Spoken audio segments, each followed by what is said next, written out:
संकरो नरकायैव कुलघ्नानां कुलस्य च पतन्ति पितरो येषां लुप्तपिण्डोदकक्रियाः।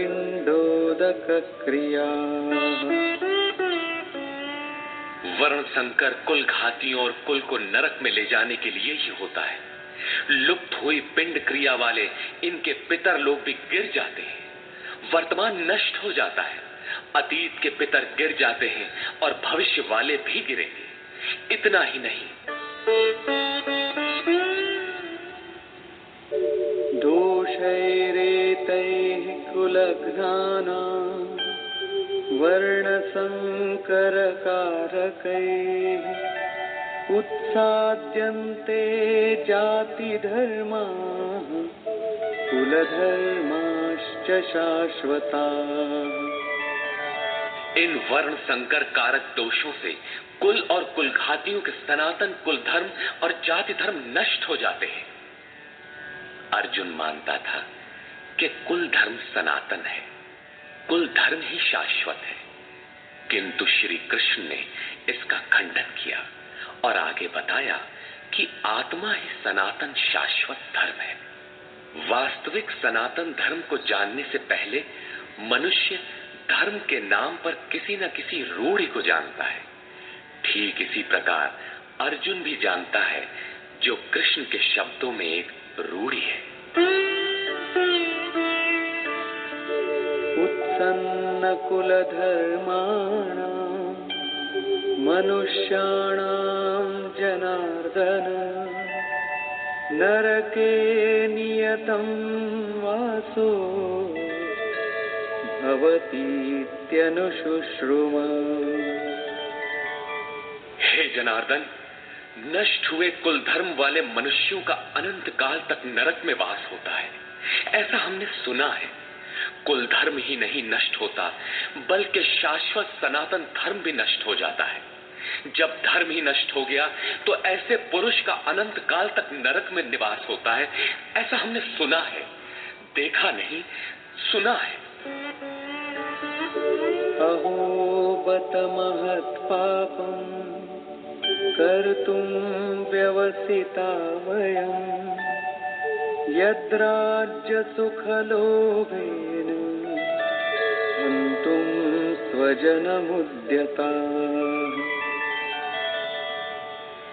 अहो, शोक है कि हम लोग बुद्धिमान होकर भी महान पाप करने को तैयार हुए हैं। राज्य और सुख के लोभ से अपने कुल को मारने के लिए उद्यत हुए हैं। अभी अर्जुन अपने को कम ज्ञाता नहीं समझता। आरंभ में प्रत्येक साधक इसी प्रकार बोलता है। महात्मा बुद्ध का कथन है कि मनुष्य जब अधूरी जानकारी रखता है तो अपने को महान ज्ञानी समझता है, और जब आधे से आगे की जानकारी हासिल करने लगता है तो अपने को महान मूर्ख समझता है। ठीक इसी प्रकार अर्जुन भी अपने को ज्ञानी ही समझता है। वो कृष्ण को ही समझाता है कि उस पाप से परम कल्याण हो, ऐसी बात भी नहीं।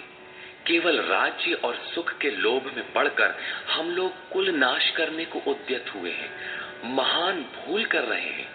हम ही भूल कर रहे हैं ऐसी बात नहीं, आप भी भूल कर रहे हैं। एक धक्का कृष्ण को भी दिया।